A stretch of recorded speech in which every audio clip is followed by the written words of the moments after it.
Good morning, everyone, and thank you all for being here today. We had yet another successful convening of the Board of Estimates, and it wasn't 3 hours long today, so I know you guys appreciate that. And we have some exciting things to announce before we take questions. But first, as I always start with these, a quick note on where we stand with public safety in Baltimore. We have a 20% reduction in homicides and a 9% reduction in non-fatal shootings.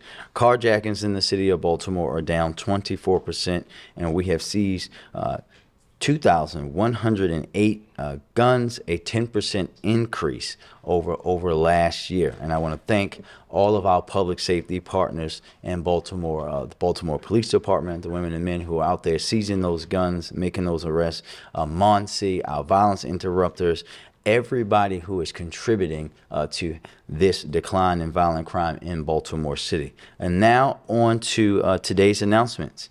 This week, as you know, leading into Artscape, I declared Arts and Culture Week in Baltimore.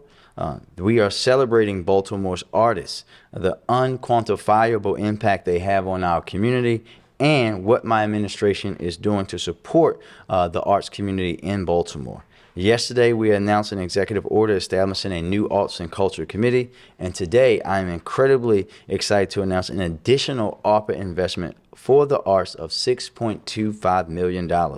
Almost all of it is going to be dedicated to a diversity in the arts grant to ensure that artists of underrepresented groups are able to continue thriving in the city of Baltimore and institutions that have been underrepresented. The $6.25 million investment includes $500,000 each to the Baltimore Museum of Art and Walter Museum to replace aging HVAC systems, $250,000 to the Maryland Volunteer Lawyers for the arts to support increase in-house legal and administrative capacity to ensure that Baltimore's creative small business community has access to legal assistance to address economic hardship that was brought on by the COVID-19 pandemic. An additional $500,000 for BOPA for the Artist Relief Grants to support individuals who are impacted by COVID-19, and the big portion, a $4.5 million grant award that will support diverse, underrepresented art and cultural institutions and organizations in Baltimore. This grant process will be overseen by the United Way of Central Maryland, who will serve as the fiscal partner. The grant process will start in November and end in December, with more information on how groups that are in that category will be able to be a part of that process very soon. This is an incredible investment in Baltimore's arts community, and it's going to make such an impact for the organizations and artists who are going to benefit from it. And as in always the case when it comes to arts investment, every single one of us is going to benefit from those results too. These artists, these organizations help define what it means to be a Baltimorean, and we will always be committed to supporting them. We have a representative here from the United Way, Keith Bryant, this morning, as well as a representative from the Walters and Katrina Ziegler, and the Maryland Volunteer Lawyers for the Arts is represented today by three people. Adam, I'm going to try to get this right, Hollowfencer? There we go. Marquise Gask and Maggie Rudisil. Let's give them all a round of applause and thank you all for being here.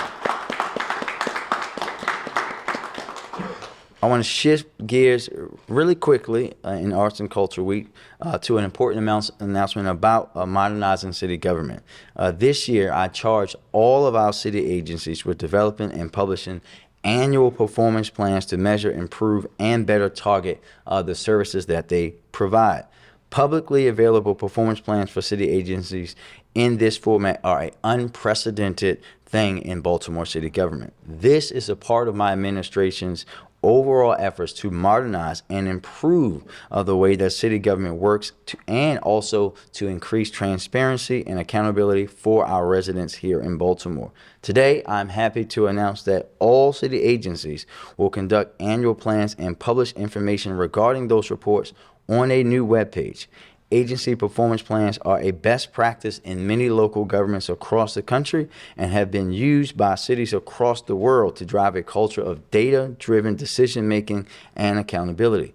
With this new process, individual agency performance plans will be developed, renewed, and monitored separately throughout the year under the guidance of the Office of Performance and Innovation and the Office of the City Administrator.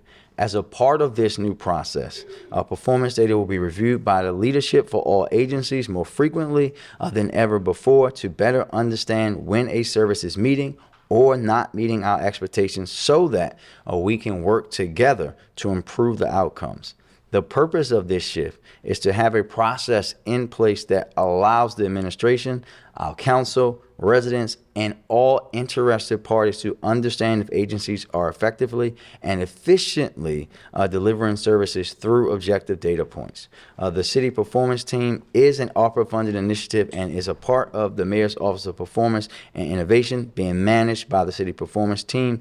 Today, we are announcing that the first group of 16 agencies have developed their plans and are already published online so you can track our progress. The second group of the 21 agency plans are in development and will be published by early 2024.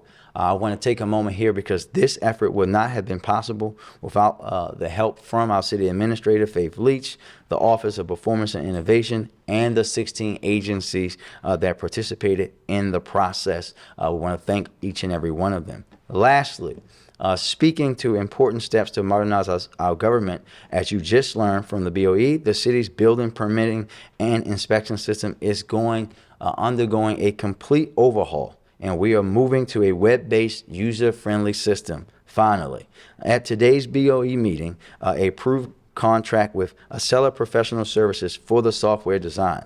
This is a part of our $100 million historic investment in neighborhoods.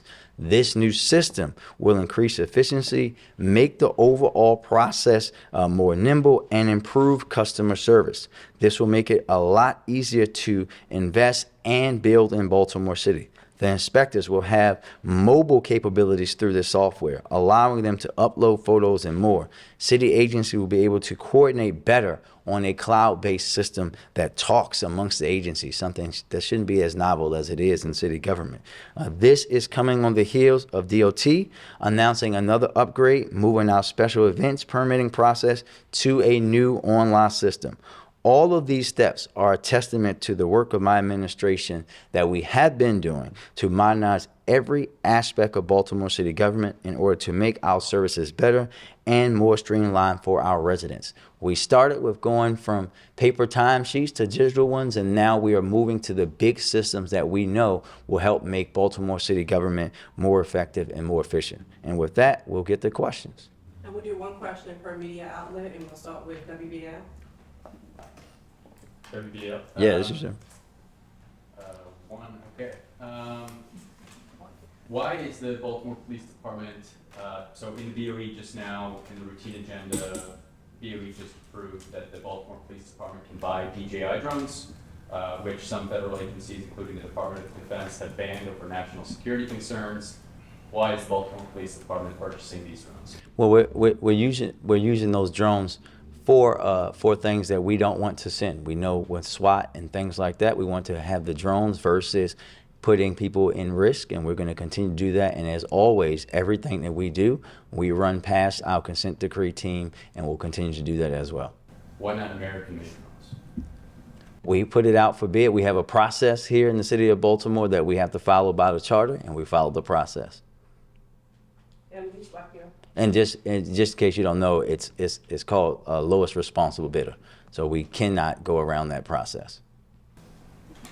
Mr. Whippier. Hi. Are you able to talk about why the contract was pushed back, why that didn't get voted on today? Yeah, so after I had a conversation with the council, we had a conversation with the council president and comptroller, just as a move of us showing our commitment to transparency and our commitment to hearing our colleagues in government out. We decided to push this back until after the confirmation hearing, which will happen this weekend. We strongly believe and know that both of these gentlemen who are capable, who have relationships, who've been working in these departments in the city for a long time, will be officially nominated through the council process.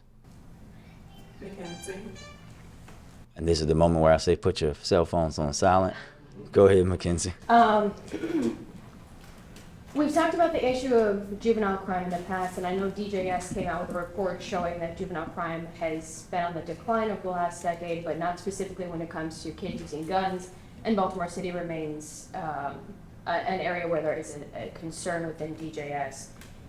What specifically are you looking for to the Baltimore City delegation or other lawmakers in Annapolis to make changes when session starts? Specifically, are you going to support changes to the current juvenile justice laws or the Interrogation Act, or do you believe that those two laws should remain in place without any changes? So I'll say, Mackenzie, what I've said before anybody else was. Go ahead. Oh, all right. So, You're good. all right, cool. I'll say what I said before anybody else was talking about this issue, right? Long before folks in the media were thinking that the state had anything to do with public safety in Baltimore, I said that we need a completely new system built from the ground up. The old system that we had didn't work. The systems that we have now clearly need work. Every single aspect of it from the top to the bottom must be looked at. We know, infamously, as you know, last year I was pushing around home monitoring, something that I've been beating the drum on for years, and we've seen young people be shot and killed while they're wearing an ankle bracelet, right, where they're supposed to be being monitored by the state.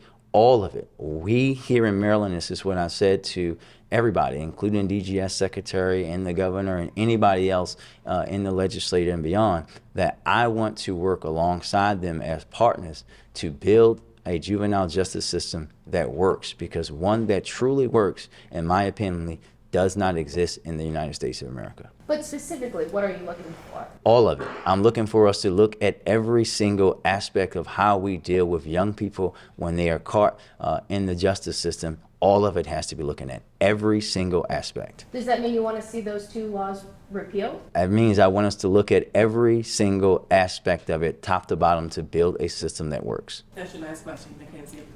Baltimore Sun. Mayor, just piggybacking off of other Emily, in the past, you've opposed clauses in police commissioner contracts that would pay out if council were to not approve. I understand that we've now moved this after council's approval, but why was that provision included in acting Commissioner Worley's contract? Well, I think it's best practice, and when you learn, everyone can learn and grow. And I think that we also know, as I said before, that we were in a very different time with BPD 5 years ago than we are today. But now we're here, and we're going to be moving it after. I've spoken with the commissioner. He's quite okay. I've spoken with the fire chief. He's quite okay. They're going to still be here doing the great job that they have been doing, leading those agencies. And we look forward to having you all come to their swearing-in ceremonies in a few weeks. WJC. Brandon?